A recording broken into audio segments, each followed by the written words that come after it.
I'm Bella, 27, and by no means a pushover. I work as a secretary, a job that has me juggling calls and coffee, all while trying to keep a straight face when my boss cracks one of his stale jokes. Life was a regular routine until that night at a friend's party, when I bumped into Jake. Jake was a tall, lanky guy with a smile that could light up the room. He had that effortless charm about him, cracking jokes one minute and deep in thought the next. We got talking, and before I knew it, hours had passed. "Hey, I'm Jake. You look like you could use a better drink than that," he said, nodding at the almost empty plastic cup in my hand. I raised an eyebrow. "And you look like you've got a better suggestion?"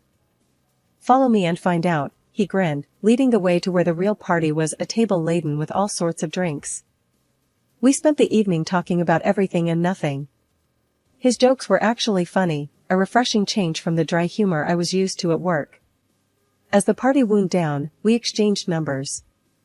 "Don't be a stranger," Jake said as he left, "or do, but only if you're into that mystery vibe." I laughed, tucking away his number. "We'll see, funny guy."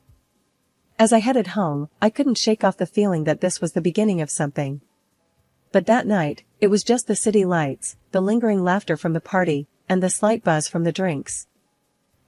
The next few weeks were a blur of texts and calls with Jake. He was like a breath of fresh air, always popping up with a joke or a plan to meet up. It was hard not to get swept up in his energy. Then came the day he invited me over to his place. "You gotta meet the folks," he said casually, as if it wasn't a big deal. "Meet your parents?" I hesitated.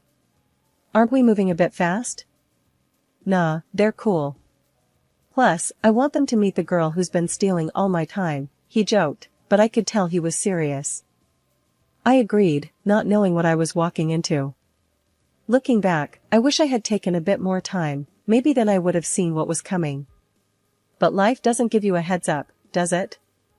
No, it just throws you in the deep end and watches as you try to swim. The day to meet Jake's parents came quicker than I'd have liked.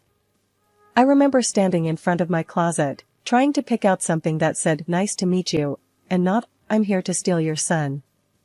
Finally, settling on a simple dress, I took a deep breath and headed out.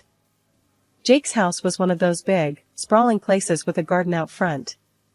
Flowers, trees, you name it, his mom had it growing there. "She'll love to show you around," Jake had said with an enthusiasm I didn't quite share. As we walked up to the door, Jake squeezed my hand. "Don't worry, they're going to love you." The door swung open, and there stood Mrs. Green, a woman with a stern look that could make a grown man flinch. "So, this is her," she said, eyeing me from head to toe. Not exactly the warm welcome I was hoping for. "Mom, this is Bella." "Bella, my mother," Jake introduced. "Charmed," I said, extending my hand. She gave a nod, her lips tight. "Come in. Let's not stand around." The inside of the house was as immaculate as the garden. We sat in the living room, and that's when the interrogation began. Mrs. Green didn't waste any time. "So, Bella, Jake tells us you're a secretary. That must be interesting," she said, the word interesting hanging in the air like it was a bad smell. "Yeah, it's got its moments. Keeps me on my toes," I replied, trying to keep it light. "And your boss, he's a man, I presume?" she prodded, her eyes narrowing. I nodded. "Yes, he is. A very professional and respectful one."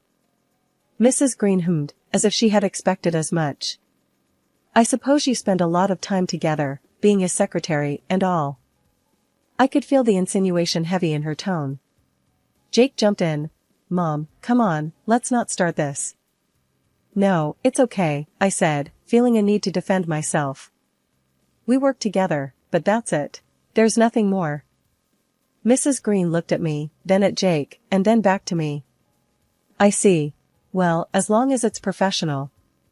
The conversation stumbled on, every topic somehow circling back to my job or my relationship with my boss. It was like she had a one-track mind set on making me uncomfortable. At one point, Jake excused himself to take a call, leaving me alone with his mother. "You know, my son could do a lot better than a secretary," she said, her voice low but clear. I was taken aback. I'm sorry you feel that way. I care a lot about Jake, and I'm not here to cause any trouble.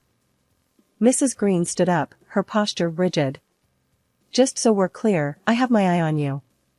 Any slip up, and I'll make sure Jake sees sense. The threat hung between us, heavy and cold. I sat there, trying to process what just happened. It was clear this wasn't going to be easy. When Jake came back, I plastered a smile on my face, but inside, I was reeling. After a few months of dating, Jake and I decided it was time to take the next step, moving in together. I remember the day I left my small, cozy apartment, boxes in hand, a mix of excitement and nerves bubbling in my stomach. Jake was all grins, helping me settle into what was now our place.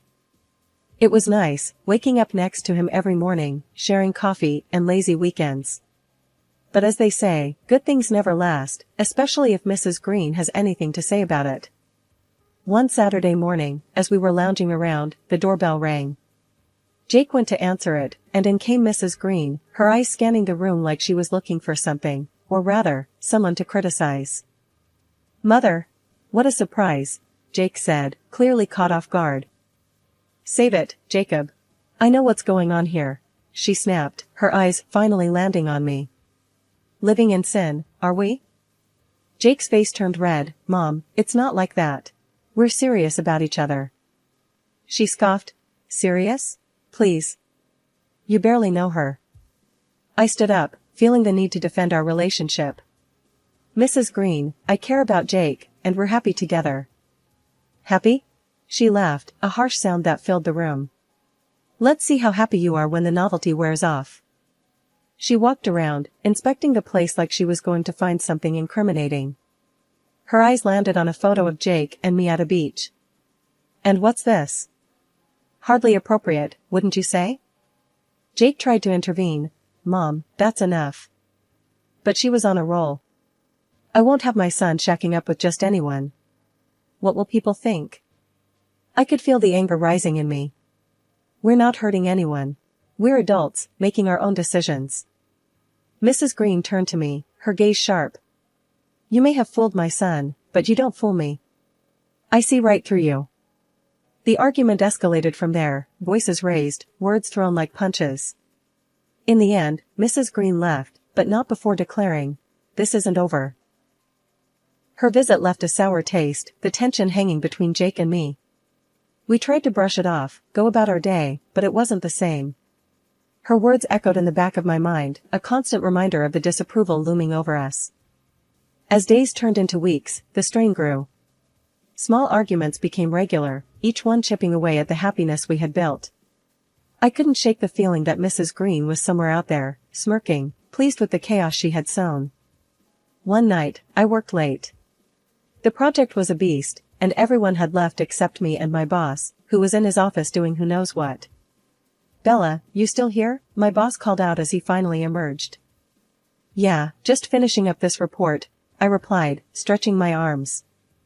"Late night, huh? Let me drive you home." "It's not safe this late," he offered. I was tired, the thought of waiting for a bus wasn't appealing, so I agreed.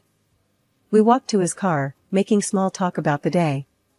It was all very normal until we pulled up to my place. "Thanks for the ride," I said, reaching for the door. "No problem, Bella. See you tomorrow," he replied with a tired smile. As I got out of the car, I didn't notice Jake standing there, his face a mix of anger and hurt. I realized too late as he stormed towards me. "Bella, what the hell is this?" Jake shouted, his eyes darting from me to my boss driving away. "It's not what it looks like, Jake. He was just giving me a ride home," I tried to explain. "A ride home? At this hour? With him?" He was fuming, not listening to a word I said. "Jake, please, you're overreacting." "It's late, I was alone at the office, and he offered to drive me. That's all," I pleaded. "All, huh? And I'm supposed to believe that?" His voice was loud, attracting a few glances from neighbors. "I'm telling you the truth. Why won't you believe me?" My voice cracked, the frustration and hurt bubbling up. "Because I know men like him. And you, out late, with your boss? It's not right," he accused. "Jake, you're being ridiculous." Nothing is going on. I love you, I said, my voice firm. He scoffed. Yeah? Well, it sure doesn't look like it. The argument went back and forth, each accusation more hurtful than the last. Eventually, he stormed off, leaving me standing there, alone and bewildered. I grabbed a few essentials and headed back to my old place. The night was quiet, but my mind was a loud mess of thoughts and worries. I couldn't believe a simple act of kindness from my boss would lead to this. No sooner had I settled into my old, now strangely unfamiliar bed, the phone rang. It was Mrs. Green. Her voice oozed satisfaction. Well, Bella, seems like you've moved back. Can't say I'm surprised. I knew it was only a matter of time. Her laughter was cold, ringing in my ears long after I had hung up. I lay there, the weight of her words pressing down on me. I realized then that this was far from over. Her glee at my predicament was just another reminder of the uphill battle I was facing, not just with Jake, but with his entire family. And as I drifted into a restless sleep, I couldn't shake the feeling of dread for what was yet to come. Life was quiet after the big blowout with Jake. I kept to myself, trying to mend the pieces of my bruised heart. Days turned into weeks, and just as I started to feel a bit like my old self again, life decided to throw me another curveball. I found out I was pregnant. I remember sitting in my bathroom, staring at the positive test. A mix of emotions flooded through me: fear, excitement, but mostly a deep, nagging worry about how Jake would react. I debated telling him, going back and forth in my mind, but eventually, I decided against it. I would raise this child on my own. But secrets have a way of coming out, and this one was no different. Jake found out. I still don't know how, but one day, there he was, standing at my door, looking as shocked and scared as I felt. Bella, is it true? Are we going to have a baby? He stammered, his face pale. I nodded, unable to form words. The silence stretched between us, heavy and awkward. Why didn't you tell me, Bella? Why? He finally managed, his voice a mix of hurt and anger. I was scared, Jake. Scared of how you'd react, scared of doing this all alone, I confessed, the words tumbling out. He ran a hand through his hair, a gesture of frustration I knew all too well. We should have talked about it. It's not just your decision, Bella. I knew he was right, but at the moment, it didn't seem that simple. I know, and I'm sorry. I didn't know what to do. We talked for hours, going in circles, the same arguments, the same fears. But as the night wore on, something shifted. We started to see not just the challenges, but the possibilities. Maybe, just maybe, we could do this together. In a decision that surprised both of us, we agreed to start over. We decided to get married, but this time, we'd do it our way, away from all the drama and judgment. A simple courthouse ceremony, just us and a couple of friends. It was quick, maybe a bit impulsive, but it felt right. The day we got married was nothing like I'd ever imagined. No fancy dress, no big party. Just the two of us, exchanging vows in a small, stuffy room. But when I looked into Jake's eyes, I knew it was perfect. We kept it a secret, not ready to deal with the fallout from his family, especially Mrs. Green. We needed time to adjust, to prepare for the baby, to figure out how we were going to handle everything. It was our little bubble of happiness, fragile, but ours. Jake and I were living in our little world, trying to prepare for the baby's arrival. But we both knew we couldn't keep our secret forever. The day finally came when Jake decided it was time to tell his parents.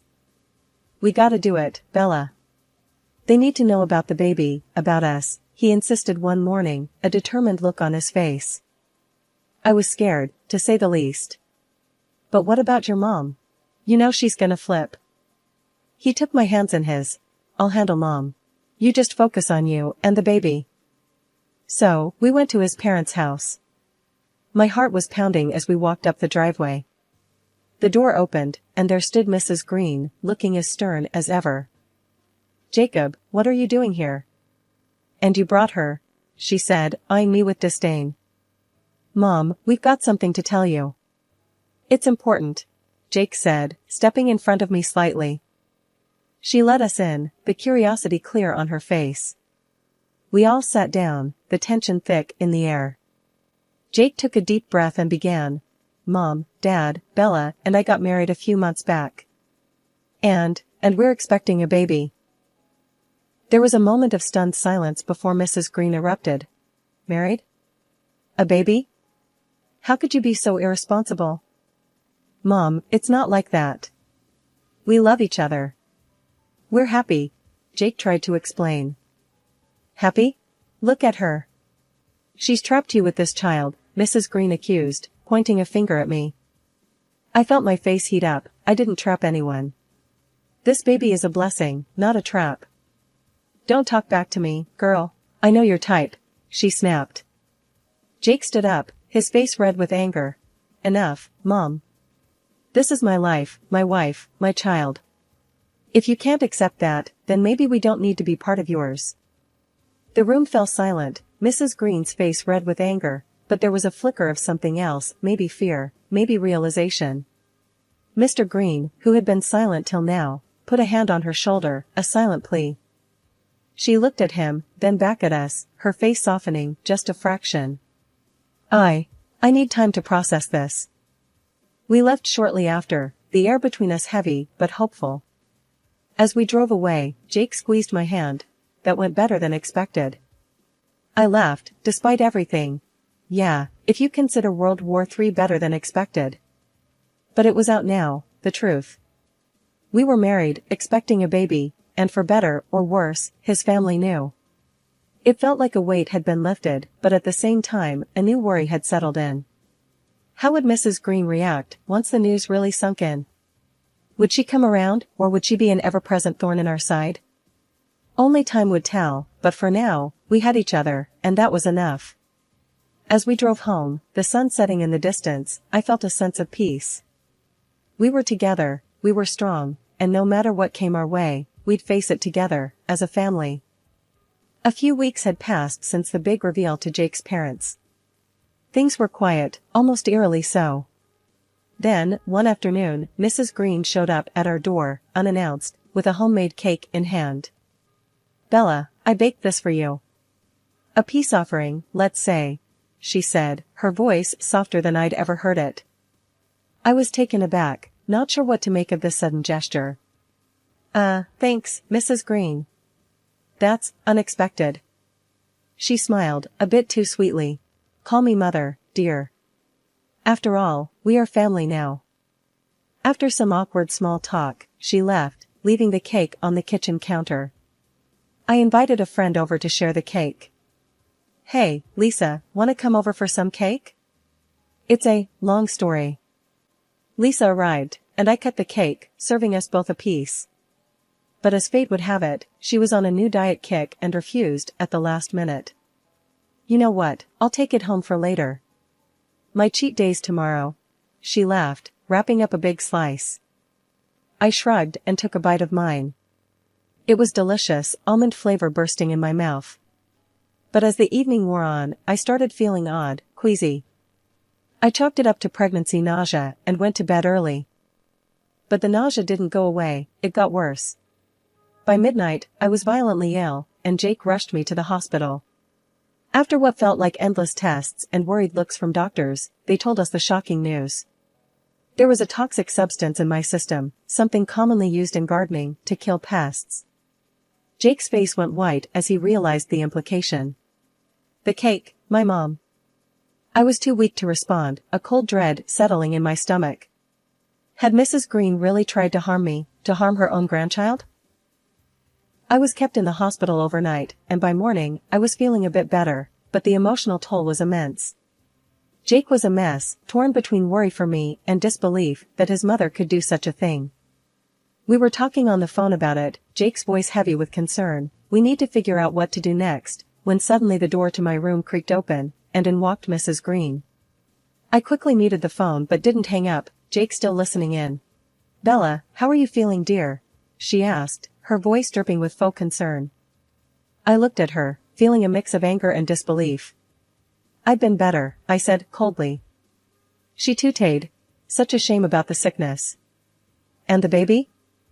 The baby is fine, I replied, watching her reaction closely. Her face faltered for just a moment, a flash of disappointment crossing her features. "Well, that's good to hear," she said, but the words felt hollow.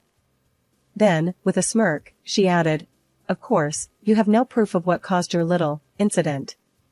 I made sure of that when I threw away the rest of that cake first thing this morning."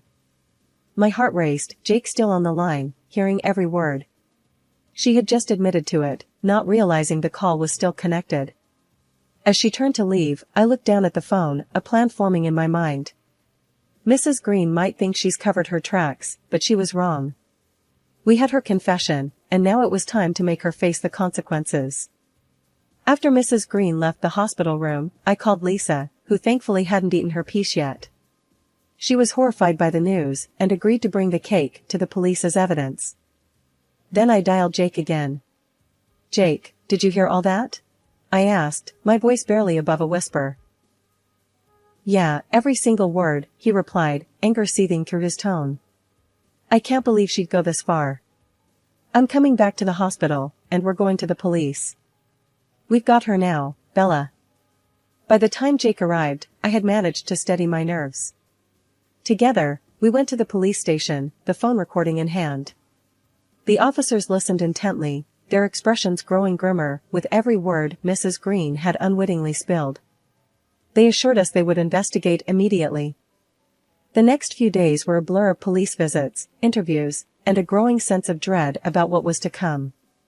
Mrs. Green was brought in for questioning, and with the evidence stacked against her, she had no choice but to confess to her horrendous act.